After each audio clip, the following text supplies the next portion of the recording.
പ്രിയപ്പെട്ട മുഅ്മിനീങ്ങളെ, പരിശുദ്ധമായ റജബ് മാസം, ആ റജബ് മാസത്തിൻ്റെ സുന്ദരമായ ദിവസങ്ങളൊക്കെ ഇങ്ങനെ കഴിഞ്ഞു പോകുന്നു.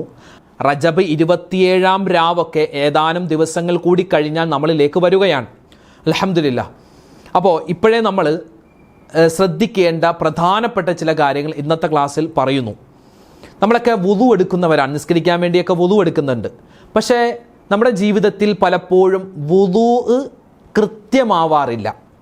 അതായത് നമ്മൾ ചില കാര്യങ്ങൾ ശ്രദ്ധിക്കാതെ പോകുന്നു. വളരെ നിസ്സാരമായ കാര്യങ്ങൾ കൊണ്ട് നമ്മുടെ വുളു ശരിയാകുന്നില്ല. വുളു ശരിയാവാത്തത് കൊണ്ട് നിസ്കാരം ശരിയാകുന്നില്ല. അതുകൊണ്ട് എൻ്റെ പ്രിയപ്പെട്ട ഉമ്മമാർ, സ്ത്രീകൾ പ്രത്യേകമായി ശ്രദ്ധിക്കേണ്ട, വുളു എടുക്കുന്നതിന് മുമ്പ് നിങ്ങൾ തന്നെ നിങ്ങളുടെ ശരീരത്തേക്ക് നോക്കുക. എൻ്റെ വുളു ശരിയാകുമോ? ശരിയാവില്ല എങ്കിൽ നമ്മുടെ നിസ്കാരം ശരിയാവില്ല. അതുകൊണ്ട് സ്ത്രീകളും പുരുഷന്മാരും ഒരേപോലെ ശ്രദ്ധിക്കേണ്ട, വുളു എടുക്കുമ്പോൾ നമ്മൾ പലപ്പോഴും അബദ്ധത്തിലാക്കുന്ന ചില കാര്യങ്ങൾ, അത് ഇൻഷാ അല്ലാഹ് ഏതൊക്കെയാണെന്ന് ഇന്നത്തെ ക്ലാസ്സിൽ പഠിക്കും. അതോടൊപ്പം തന്നെ വുളു എടുക്കൽ ജീവിതത്തിൽ സുന്നത്താകുന്ന 9 സമയങ്ങളുണ്ട്. അതേതൊക്കെയാണ്? അതും ഇൻഷാ അല്ലാഹ് ഇന്നത്തെ ക്ലാസ്സിൽ കേൾക്കാം. അതോടൊപ്പം തന്നെ അള്ളാഹുവിൻ്റെ ഇസ്മുകളിൽപ്പെട്ട ഒരു ഇസ്മ് ഒരു മനുഷ്യൻ വുളു എടുത്ത് കഴിഞ്ഞ് പറഞ്ഞാൽ അവനിക്ക് അല്ലാഹു തആല ഖുവത്ത് കൊടുക്കുമെന്നാണ്, സാമ്പത്തിക ഭദ്രത. പ്രത്യേകിച്ചും കുട്ടികളൊക്കെ ഈ ഇസ്മ നമസ്കാര ശേഷം പറഞ്ഞാൽ അവരുടെ ഓർമ്മശക്തി ഒന്നുകൂടി ഉറക്കുമെന്നാണ്. വിശദമായി ഇൻഷാ അല്ലാഹ് ക്ലാസ്സിൽ പൂർണ്ണമായി കാര്യങ്ങൾ കേൾക്കാം. അള്ളാഹു നമ്മൾ അനുഗ്രഹിക്കട്ടെ. ആമീൻ.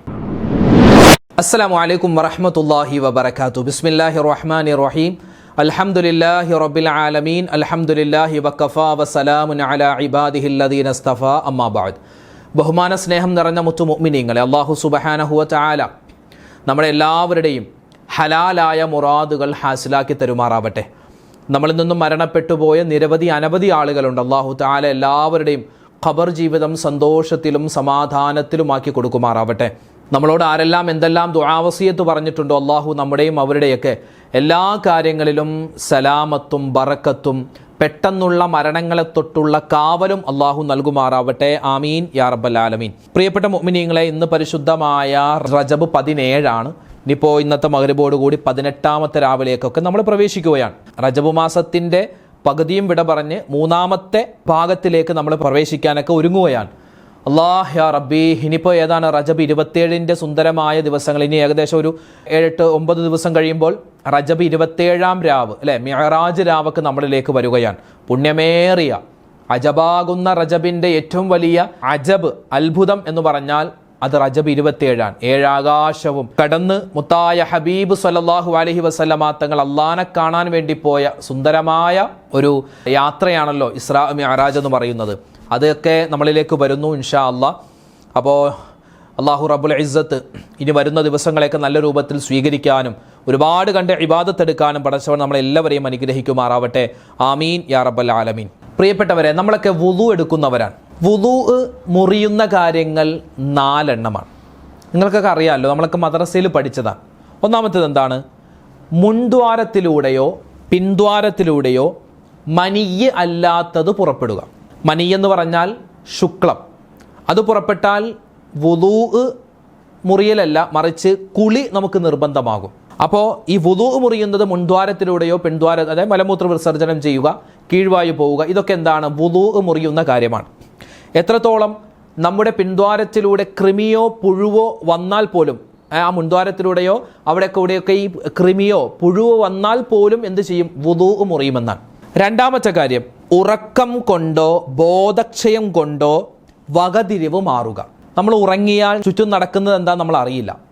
അപ്പോൾ ഉറക്കം കൊണ്ടോ അതുപോലെ തന്നെ ബോധം കെട്ട് വീണു, അങ്ങനെയൊക്കെയാണെങ്കിൽ വുളു മുറിയുന്നതാണ്. ഈ ഉറക്കം കൊണ്ട് വുളു മുറിയും, പക്ഷെ ചില ഉറക്കം കൊണ്ട് വുളു മുറിയില്ല. അതെങ്ങനെയാണ്? നമ്മുടെ ഈ ചാരി, ഇപ്പോൾ ഒരു തൂണിലോ കസേരയിലോ ഒക്കെ നമ്മൾ നമ്മുടെ പുറകുഭാഗം ഉറപ്പിച്ചിട്ട് നമ്മളിങ്ങനെ ഇരിക്കുകയാണ്. ഇങ്ങനെ ഇരുന്ന് ഉറങ്ങിയാൽ വുളു മുറിയില്ലെന്നാണ്. ചാരി ഇരുന്ന് ഉറങ്ങിയാൽ പിറകുഭാഗം ഇങ്ങനെ ചരിയാനൊക്കെ സാധ്യതയുണ്ട് എങ്കിൽ വുളു മുറിയും എന്ന് നമുക്കറിയാം. മൂന്നാമത്തെ കാര്യം, മുൻകൈയിൻ്റെ പള്ള കൊണ്ട് നമ്മുടെ ഗുഹ്യസ്ഥാനങ്ങളിൽ തൊടുക. പിന്നെ മറ്റൊന്നാണ് അന്യ സ്ത്രീ പുരുഷന്മാരുടെ തൊലി തമ്മിൽ ചേരുക, മുട്ടുക. അപ്പോൾ ഇതൊക്കെയാണ് വുളു മുറിയുന്ന കാര്യങ്ങൾ. ഇനി വുളു എടുക്കൽ സുന്നത്താകുന്ന ചില സമയങ്ങളുണ്ട്. വുളു എടുക്കൽ നിർബന്ധമല്ല, സുന്നത്താകുന്ന ചില സമയങ്ങൾ. അതേതൊക്കെയാണ്? ഒന്നാമത്തേത്, ഉറങ്ങുന്നതിന് മുമ്പ്. നമ്മളൊക്കെ സാധാരണ ഉറങ്ങുന്നതിന് മുമ്പ് വുദു എടുക്കാറുണ്ട് അല്ലേ? വുദു എടുത്തിട്ടാണ് നമ്മൾ കിടക്കാറുള്ളത്. ഒരുപാട് പ്രതിഫലമാണ്. ഉറങ്ങുന്നതിന് മുമ്പ് ഒരു മനുഷ്യൻ വുദു എടുത്തിട്ടാണ് കിടക്കുന്നതെങ്കിൽ അല്ലാഹു സുബ്ഹാനഹു വ തആല അവൻ ഉറക്കത്തിൽ നിന്നും എഴുന്നേൽക്കുന്നത് വരെ മലക്കുകളുടെ സംരക്ഷണം അവനിക്ക് കൊടുക്കുമെന്നാണ്. മലക്കുകൾ അവനിക്ക് വേണ്ടി ഇങ്ങനെ ദുആ ചെയ്യും, ഇസ്തിഗ്ഫാർ പറയുമെന്നാണ്. ഒരുപാട് നേട്ടങ്ങൾ ആ ഉറങ്ങുന്നതിന് മുമ്പ് വുദു എടുത്തിട്ട് കിടന്നാൽ നമുക്ക് കിട്ടും. സത്യം പറഞ്ഞാൽ നമ്മൾ ഉറക്കത്തിലേക്കാണ് പോകുന്നത്. അപ്പോൾ ഉറങ്ങിയാൽ ഏതായാലും വുദു മുറിയുമല്ലോ. അപ്പോൾ പിന്നെ എന്തിനാ വുദു എടുക്കുന്നത് എന്നൊക്കെ ചില ആൾക്കാർ ചോദിക്കും. പിന്നെ ഭാര്യയുമായിട്ടൊക്കെയാണ് നമ്മൾ കിടക്കുന്നതെങ്കിൽ ഭാര്യയുടെ ശരീരത്ത് തൊട്ടാൽ വുദു മുറിയുമല്ലോ, പിന്നെ എന്തിനാ വുദു എടുക്കുന്നത് എന്നൊക്കെ ചോദിക്കുന്നവരുണ്ട്. അതൊന്നും ഒരു വിഷയമല്ല. കാരണം വുദു എടുക്കുമ്പോൾ തന്നെ നമുക്ക് ആ പ്രതിഫലം കിട്ടിക്കഴിഞ്ഞു. പിന്നെ വുദു മുറിയട്ടെ മുറിയാതിരിക്കേണ്ടത് നമ്മുടെ വിഷയമല്ല.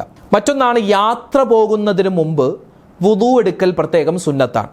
ഒരു മനുഷ്യൻ വുദുവോടുകൂടിയാണ് അവൻ യാത്ര പുറപ്പെടുന്നതെങ്കിൽ, കാറിൽ പോകുന്നു, ബൈക്കിൽ പോകുന്നു, ബസ്സിൽ പോകുന്നു, ട്രെയിനിൽ പോകുന്നു, ഫ്ലൈറ്റിൽ പോകുന്നു എങ്കിൽ അള്ളാഹുവിൻ്റെ കാവൽ അവൻ്റെ ആ യാത്രയിൽ അള്ളാഹു തആല അവനിക്ക് കൊടുക്കുമെന്നാണ്. മറ്റൊന്ന്, നിക്കാഹിന് മുമ്പ് വധുവിനും വരനും വലിയ, അതായത് പെണ്ണിൻ്റെ വാപ്പാക്കൊക്കെ വുദു ഉണ്ടായിരിക്കൽ പ്രത്യേകം നല്ലതാണ്. മറ്റൊന്നാണ്, വിശുദ്ധമായ ഖുർആൻ ഓതുന്നതിന് മുമ്പ് വുദു എടുക്കുക. ഖുർആൻ ഇപ്പോൾ നമ്മുടെ മൊബൈലിൽ ഖുർആൻ ഓതുകയാണെങ്കിൽ നമുക്ക് വുദു നിർബന്ധമില്ല. വുദു ഇല്ലാതെ നമുക്ക് ഈ ഫോൺ നോക്കി ഖുർആൻ ഓതാം. എന്നാൽ ഈ ഖുർആൻ എടുത്തിട്ട് നമ്മൾ കൈകൊണ്ടെടുത്ത് ഓതുകയാണെങ്കിൽ നമുക്ക് ഖുർആൻ തൊടാൻ ശാഫിഈ മദ്ഹബ് പ്രകാരം നമുക്ക് എന്ത് വേണം? വുദു നിർബന്ധമാണ്. മറ്റൊന്ന്, ഹദീസ് പഠന ക്ലാസ്സുകൾ, ഹദീസ് കേൾക്കുക അല്ലെങ്കിൽ ഹദീസ് പഠിക്കുക, ആ സമയത്തൊക്കെ വുദു ഉണ്ടായിരിക്കൽ സുന്നത്താണ്. പിന്നെയോ, ദേഷ്യം വരുന്ന സമയത്ത് ആ ദേഷ്യത്തെ ശമിപ്പിക്കാൻ നബി തങ്ങൾ പറഞ്ഞത് വുദു എടുക്കണമെന്നാണ്. മറ്റൊന്ന്, മയ്യത്തിനെ കുളിപ്പിച്ച ആണാവട്ടെ പെണ്ണാവട്ടെ മയ്യത്തിനെ കുളിപ്പിച്ച ആളുകൾ കുളിക്കൽ നിർബന്ധമില്ല, മറിച്ച് അവിടെ വുദു എടുക്കലാണ് സുന്നത്ത്. ശരീരത്ത് മയ്യത്തിൻ്റെ എന്തെങ്കിലുമൊക്കെ നജസ് ശരീരത്തിലേക്ക് വീണിട്ടുണ്ടെങ്കിൽ ആ ഭാഗമൊക്കെ കഴുകിയിട്ട് വുദു എടുക്കൽ സുന്നത്താണ്. കുളിക്കൽ നിർബന്ധമില്ല, കുളിച്ചാലും കുഴപ്പമില്ല. മറ്റൊന്ന്, നമ്മുടെ തലമുടി നീക്കം ചെയ്താൽ അല്ലെങ്കിൽ തലമുടി വെട്ടിയാൽ കുളിക്കൽ സുന്നത്താണ് എന്ന് നമുക്ക് കാണാം.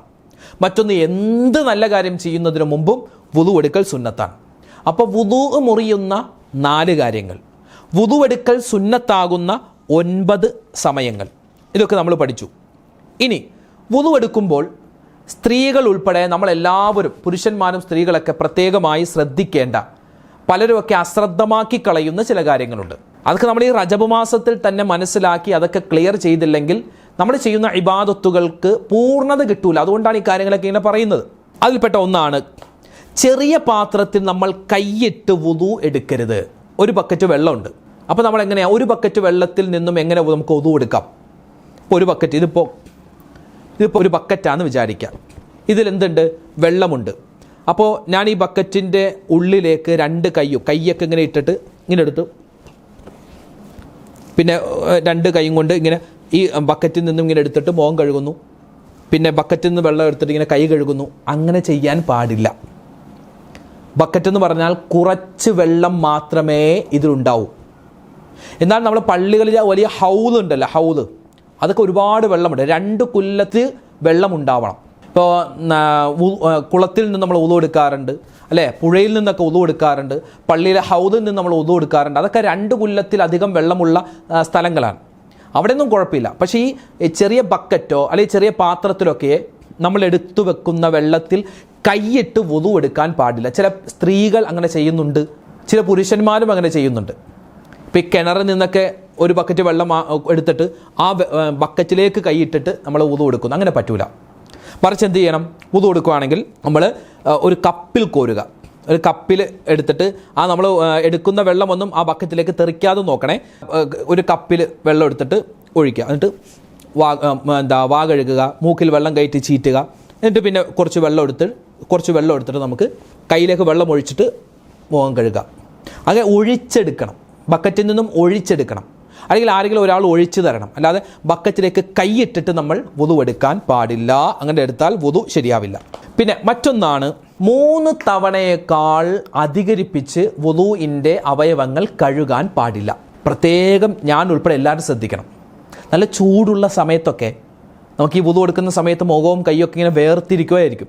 അപ്പോൾ ഇങ്ങനെ ആ തണുത്ത വെള്ളം ഇങ്ങനെ മുഖത്തെ കടിക്കാൻ നല്ല രസമായിരിക്കും അല്ലേ. അപ്പോൾ ഇങ്ങനെ വുദു എടുക്കുമ്പോൾ മുഖം ഒരു പ്രാവശ്യം കഴുകി 2, 3, 4, 5 പ്രാവശ്യം ഇങ്ങനെ കഴുകും. ഒരിക്കലും അങ്ങനെ ചെയ്യരുത്. ഇപ്പോൾ നമ്മളിങ്ങനെ വേർതിരിക്കുന്ന സമയമൊക്കെ ആണെങ്കിൽ ആദ്യം തന്നെ പോയി ഒന്ന് കയ്യും മുഖവും ഒക്കെ ഒന്ന് സാധാരണ കഴുകും പോലെ കഴുകുക. എന്നിട്ട് നമ്മൾ എന്ത് ചെയ്യുക, വുളു എടുക്കുക. അല്ലാതെ വുളു എടുത്തുകൊണ്ട് നമ്മൾ 3, 4, 5 പ്രാവശ്യമൊന്നും മുഖം കഴുകാൻ പാടില്ല. വുളു എടുക്കുമ്പോൾ നിർബന്ധമായിട്ട് നമ്മൾ കഴുകേണ്ടത് ഏതൊക്കെ അവയവങ്ങളാണ്? മുഖം മുഴുവനും കഴുകണം, 2 കൈ കഴുകണം, അല്ലേ, തലയിൽ നിന്നും അല്പം തടവണം, പിന്നെ നമ്മുടെ കാല് നെരിയാണി സഹിതം കഴുകണം. ഇതൊക്കെ നിർബന്ധമാണ്. ചെവി തടവലൊക്കെ സുന്നത്താണ്.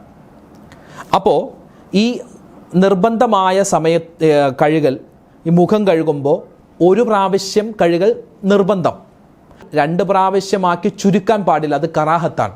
3 പ്രാവശ്യം കഴുകൽ സുന്നത്ത്, പൂർണ്ണമായ പ്രതിഫലം കിട്ടും. 4 പ്രാവശ്യം കഴുകിയാൽ അത് ഹറാമാണെന്ന് പോലും പറഞ്ഞ പണ്ഡിതന്മാരുണ്ട്. അതുകൊണ്ട് പ്രത്യേകം ഉമ്മമാരൊക്കെ ശ്രദ്ധിക്കണേ, വുളു എടുക്കുമ്പോൾ 3 പ്രാവശ്യമാണ് കഴുകേണ്ടത്. മറ്റൊരു കാര്യം, ഒരിക്കലും വെള്ളം അമിതമായിട്ട് വുളുവിന് ഉപയോഗിക്കാൻ പാടില്ല. അമിതമായി വെള്ളം ഉപയോഗിക്കാൻ പാടില്ല. പിന്നെയോ, കാലിൽ സോക്സ് ധരിച്ചിട്ട് ചില ആൾക്കാർ വുളു എടുക്കും. കാലിൽ സോക്സ് ധരിച്ചിട്ട് വുളു എടുക്കും. എന്നിട്ടോ കാല് കഴുകൂല, മറിച്ച് കുറച്ച് വെള്ളം എടുത്തിട്ട് ആ സോക്സിൻ്റെ പുറത്തുകൂടി ഇങ്ങനെ തടവി പോകും. ഒരിക്കലും അതങ്ങനെ ശരിയാവൂല. ആ സോക്സ് ഊരി കാല് കഴുകണം. അല്ലെങ്കിൽ പിന്നെ ഹുഫ എന്ന് പറഞ്ഞ സാധനം, ഹുഫ ഈ തണുപ്പുള്ള സ്ഥലങ്ങളിലൊക്കെ ആളുകൾ ധരിക്കുന്നതാണ്. ഈ തണുപ്പ് കാലിലേക്ക് കയറാതിരിക്കാൻ വേണ്ടി സോക്സ് അല്ലത് കുഫ എന്ന് പറയും. ഇച്ചിരി ഒരു കട്ടിയുള്ള ഒരു വസ്തു. അതാണെങ്കിൽ നമുക്ക് വെറുതെ ഒന്ന് അതിൻ്റെ മുകളിലൂടെ ഒന്ന് തടവിയാൽ മതി. വുളു എടുക്കുന്ന സമയത്ത് വെറുതെ ഒന്ന് തടവി വിട്ടാൽ മതി. സോക്സ് ധരിച്ചാൽ ആ സോക്സ് ഊരിയിട്ട് കഴുകണം. ഇനി നഖം സൂക്ഷിക്കുക. ഇപ്പോൾ ഭയങ്കര ട്രെൻഡിങ് ആണെന്തെന്ന് ഈ നഖം വളർത്തുക. പെണ്ണുങ്ങളൊക്കെ ഏതെങ്കിലും ഒരു വിരലിലെ നഖം ഇങ്ങനെ വളർത്തും. പെണ്ണും ആണും ഒക്കെ കണക്കാണ്, ഇങ്ങനെ വളർത്തുന്നുണ്ട്, ഇത്രയൊക്കെ ആക്കി വെക്കും. അതെന്താ ചോദിച്ചാൽ അതിങ്ങനെ എന്തെങ്കിലും സാധനങ്ങളൊക്കെ എടുക്കാൻ ഉത്തരവൊന്നുമില്ല, ചുമ്മാ ഇങ്ങനെ മലക്കം പറയും. അതൊരിക്കലും നല്ലതല്ല. ഈ നഖം നീട്ടി വളർത്തുക, അത് കാണുമ്പോൾ തന്നെ ഒരു അറപ്പ് ഫീൽ ചെയ്യും, അല്ലേ? പിന്നെ നമ്മൾ ഭക്ഷണം കഴിക്കുമ്പോഴും അല്ലെങ്കിൽ എന്തെങ്കിലുമൊക്കെ ചെയ്യുമ്പോൾ അതൊക്കെ എൻ്റെ ഉള്ളിൽ അതിൻ്റെ അഴുക്കിരിക്കും. നമ്മൾ എത്ര തന്നെ എടുത്ത് കളഞ്ഞാലും അതിൽ അണുക്കൾ ഇഷ്ടം പോലെ ഉണ്ടാവും. നമ്മളിത് മുഖത്തൊക്കെ തൊടുന്നത്, കൈ കൊണ്ട് മുഖത്തൊക്കെ നമ്മൾ തൊടുന്നതല്ലേ, പിന്നെ അവിടെ ഇവിടെയൊക്കെ ചൊറിയൂലേ. അപ്പോൾ ഒരുപാട് അണുക്കൾ അതിൻ്റെ ഉള്ളിലുണ്ടാവും. അതുകൊണ്ട് ഈ നമ്മുടെ ക്ലാസ് കേൾക്കുന്ന ആരെങ്കിലുമൊക്കെ അങ്ങനെ ഈ നഖം വളർത്തുന്നുണ്ടെങ്കിൽ അതങ്ങനെ അന്ന് വെട്ടിക്കളഞ്ഞേക്ക്. അതാണ് സൗന്ദര്യം, അല്ലാതെ നഖം വളർത്തലല്ല. പിന്നെ ഈ പെണ്ണുങ്ങളൊക്കെ പ്രത്യേകം ശ്രദ്ധിക്കുക, ഈ നഖം വളർത്തിയിട്ട് അതിനകത്ത് ക്യൂടെക്സ് ഇടും. വുളു ശരിയാവില്ല കേട്ടോ, ക്യൂടെക്സ് വുളു ശരിയാവില്ല. അതുപോലെ തന്നെ ഈ ലിപ്സ്റ്റിക്ക് ഇട്ടാറുണ്ട്, അല്ലേ? ഇപ്പോൾ വ്യാപകമാണ്. ഇച്ചിരി ലിപ്സ്റ്റിക് ആക്കൂലേ, ഇച്ചിരി ഇട്ടിട്ട് ആക്കൂലേ. വുളു എടുക്കുന്ന സമയത്ത് ആദ്യം ആ ചുണ്ടൊക്കെ ഉരച്ച് കഴുകണം. ഒന്ന് ഉരച്ച് കഴുകണം, എന്നിട്ട് വേണം വുളു എടുക്കാൻ. പലപ്പോഴും ചില ലിപ്സ്റ്റിക്കൊക്കെ ഇങ്ങനെ കട്ടിക്കിരിക്കും, ചിലപ്പോൾ വെള്ളം ചേരൂല. ലിപ്സ്റ്റിക് എന്ന് പറഞ്ഞാൽ മെർക്കുറിയാണ് കേട്ടോ, അത് ധാരാളം മെർക്കുറിയാണ്. അത് വായിലേക്ക് ഇങ്ങനെ നമ്മളിങ്ങനെ സ്വാഭാവികം നാക്ക് കൊണ്ടൊക്കെ ഇങ്ങനെ ചുണ്ടിലൊക്കെ ആക്കിയാൽ അതിങ്ങനെ ഉള്ളിലേക്ക് പോയി പല അസുഖങ്ങളും ഉണ്ടാവാൻ സാധ്യത ഉണ്ട്. പിന്നെ ചില മൈലാഞ്ചികൾ, ചില മൈലാഞ്ചി, ഇപ്പോൾ ഞാൻ മൈലാഞ്ചി ഉപയോഗിക്കുന്നത് സ്ത്രീകളൊക്കെ എല്ലാവരും മൈലാഞ്ചി ഉപയോഗിക്കുന്നവരാണ്. നിങ്ങൾക്കറിയാലോ, ഈ നഖത്തിലിട്ടാൽ പൊളിഞ്ഞു പോകുന്ന മൈലാഞ്ചി നമുക്ക് ഉപയോഗിക്കാൻ പാടില്ല. അത് തൊലിയോടോ അല്ലെങ്കിൽ നഖത്തോടോ ചേരണം, അങ്ങോട്ട് ചേരണം, എങ്കിൽ അത് ഒറിജിനലാണ്. ഈ പൊളിഞ്ഞു പോരുന്ന മൈലാഞ്ചി, മിക്ക ട്യൂബ് മൈലാഞ്ചികളും നമ്മളിങ്ങനെ നഖത്തിലൊക്കെ ഇട്ടാൽ, കയ്യിലൊക്കെ ഇട്ട് ഇങ്ങനെ പൊളിഞ്ഞു പോരും. അതിൻ്റെ വുളു ശരിയാവില്ല. അപ്പോൾ അങ്ങനെയുള്ള അവസ്ഥയിലൊക്കെ പ്രത്യേകം സൂക്ഷിച്ച് വേണം നമ്മൾ വുളു എടുക്കാൻ, അല്ലെങ്കിൽ വുളു ശരിയാവില്ല, നിസ്കാരം ശരിയാവില്ല. ഞാൻ പറഞ്ഞത് ഈ നഖം വളർത്തിയിട്ട് നമ്മൾ കൈയൊക്കെ കഴുകും, വുളു എടുക്കും. പക്ഷേ ആ നഖത്തിൻ്റെ അടിയിൽ നനയാൻ സാധ്യത പെട്ടെന്ന് കുറവാണ്. അതുകൊണ്ട് നഖത്തിൻ്റെ അടിയിൽ ചിലപ്പോൾ ചെളിയുണ്ടാവാം, അഴുക്കുണ്ടാവാം, അല്ലേ? അതൊക്കെ കുത്തിക്കളഞ്ഞിട്ട് വേണം വുളു എടുക്കാൻ. അപ്പോൾ അത്രമാത്രം ഗൗരവമുണ്ട്. ഇതൊന്നും ആരും ശ്രദ്ധിക്കില്ല. ഇതൊക്കെ എന്തിന്? നിസ്കാരം തന്നെ ഇല്ല, പിന്നെയല്ല വുളു എടുക്കുമ്പോൾ നഖത്തിൻ്റെ അടിയിലുള്ള അഴുക്കുകൾ കുത്തിക്കളയുക, അല്ലേ? പിന്നെ നമ്മൾ കാല് കഴുകുമ്പോൾ, സ്ത്രീകളും പുരുഷന്മാരൊക്കെ കാല് കഴുകുമ്പോൾ കാലിൻ്റെ പിറകു ഭാഗവും നല്ലതുപോലെ കഴുകണം. കാലിൽ നമ്മുടെ വിരലിൻ്റെ ഭാഗമൊക്കെ നമ്മളിങ്ങനെ വെള്ളമൊക്കെ ഒഴിച്ചിങ്ങനെ കഴുകും, പക്ഷേ പിറകു ഭാഗം അങ്ങനെ കഴുകാറില്ല. അങ്ങനെയല്ല, പിറകു ഭാഗവും നമ്മൾ കഴുകണം.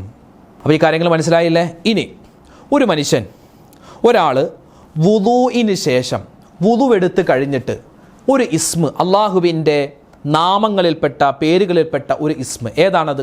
ഒരൊറ്റ പേരാണ്, യാ ഖവിയ്യു യാ അല്ലാ എന്ന ഒരു ഇസ്മ്. യാ ഖവിയ്യു യാ അല്ലാ, ശക്തനായവനെ, ശക്തി തരുന്നവനെ എന്ന അള്ളാഹുവിൻ്റെ ആ ഒരു ഇസ്മ ഒരു മനുഷ്യൻ വുളു എടുത്തതിന് ശേഷം 5 പ്രാവശ്യം പറഞ്ഞാൽ അള്ളാഹു റബ്ബുൽ ഇസ്സത്ത് അവൻക്ക് ശാരീരികമായ, മാനസികമായ, സാമ്പത്തികമായ ശക്തി അള്ളാഹു താല അവനിക്ക് ഭദ്രത കൊടുക്കുമെന്നാണ്. യാ ഖവിയ്യു യാ അള്ളാഹ്. കുട്ടികളൊക്കെ നമ്മുടെ മക്കൾ പഠിക്കുന്നവരാണ്, ഇനിയിപ്പോൾ വലിയ എക്സാമുകളൊക്കെ വരാനിരിക്കുന്നു. അപ്പോൾ എല്ലാ നമസ്കാരത്തിന് ശേഷവും കൈ ഇങ്ങനെ തലയിൽ വെച്ച് തലയിൽ വെച്ച് യാ ഖവിയ്യു യാ അല്ലാ എന്ന ആ ഒരു ഇസ്മ പറയൽ 11 വട്ടം പറയൽ ഓർമ്മശക്തി ഉണ്ടാവാൻ നല്ലതാണ്. യാ ഖവിയ്യു യാ അല്ലാ എന്ന ഇസ്മ. അപ്പോൾ ഇന്നത്തെ ക്ലാസ്സിൽ ഏകദേശം പറഞ്ഞ കാര്യങ്ങളൊക്കെ മനസ്സിലായില്ലേ? അപ്പോൾ ഈ കാര്യങ്ങളൊക്കെ പഠിച്ചു വെക്കുക, നമ്മളെ ബുക്കിലേക്ക് എഴുതി വെക്കുക. അള്ളാഹു റബ്ബുൽ ഇസ്സത്ത് നമ്മുടെ എല്ലാവരുടെയും എല്ലാ കാര്യങ്ങളും സലാമത്തിലും സന്തോഷത്തിലും ഒക്കെ ആക്കി തരട്ടെ. ഒരുപാട് പേർക്ക് ഒരുപാട് വിഷമങ്ങളുണ്ട്, പ്രയാസങ്ങളുണ്ട്, ദുരിതങ്ങളാണ്, രോഗത്തിലാണ് പലരും. അള്ളാഹു താല എല്ലാവരുടെയും എല്ലാ പ്രതിസന്ധികളൊക്കെ മാറ്റി ഖൈറും ബറക്കത്തും റാഹത്തും ഒക്കെ നമ്മുടെ എല്ലാവരുടെയും ജീവിതത്തിൽ അള്ളാഹു താല തരുമാറാവട്ടെ. നമ്മളിൽ നിന്നും മരണപ്പെട്ടു പോയ എല്ലാവർക്കും അള്ളാഹു താല മഗ്ഫിറത്തും മർഹമത്തും നൽകുമാറാവട്ടെ. നമുക്കൊക്കെ മരിക്കുന്ന സമയത്ത് ഈമാൻ സലാമത്തായി ലാ ഇലാഹ ഇല്ലല്ലാഹ് പറഞ്ഞ് മരിക്കാൻ അള്ളാഹു നമുക്ക് എല്ലാവർക്കും അവസരം തരട്ടെ. നാളെ വ്യാഴാഴ്ചയാണ്. അപ്പോൾ 3 നീയത്ത് നമുക്ക് ഇന്നത്തെ മഗ്‌രിബിന് ശേഷം വെക്കാം. നാളത്തെ നോമ്പിന് ഒന്ന് റമദാനിൽ നഷ്ടപ്പെട്ടു പോയ ഫർദായ നോമ്പ് അള്ളാഹു താലാക്ക് വേണ്ടി ഞാൻ പിടിക്കുന്നു. രണ്ടാമത്തെ നീയത്ത് വ്യാഴാഴ്ച ദിവസത്തിൽ സുന്നത്തായ നോമ്പ് അള്ളാഹു താലാക്ക് വേണ്ടി ഞാൻ പിടിക്കുന്നു. പിന്നെ റജബ് മാസത്തിൽ നിന്നുള്ള സുന്നത്തായ ഒരു നോമ്പ് അള്ളാഹു താലാക്ക് വേണ്ടി ഞാൻ പിടിക്കുന്നു. അങ്ങനെ 3 നീയത്ത് നമ്മൾ വെച്ചാൽ ഒരൊറ്റ നോമ്പ് കൊണ്ട് 3 നോമ്പിൻ്റെയും പ്രതിഫലം കിട്ടും. അപ്പോൾ ഇൻഷാ അള്ളാഹ് കാര്യങ്ങളൊക്കെ മനസ്സിലായി. ഇത് മറ്റുള്ളവർക്ക് എത്തിച്ചു കൊടുക്കുക. അള്ളാഹു നമ്മളെ സ്വീകരിക്കട്ടെ. ആമീൻ. നാളെ ഇൻഷാ അള്ളാഹ് മറ്റൊരു വീഡിയോ ആയിട്ട് കാണാം. അതുവരേക്കും അസ്സലാമു അലൈക്കും വറഹ്മത്തുള്ളാഹി തആല വബറകാതുഹു.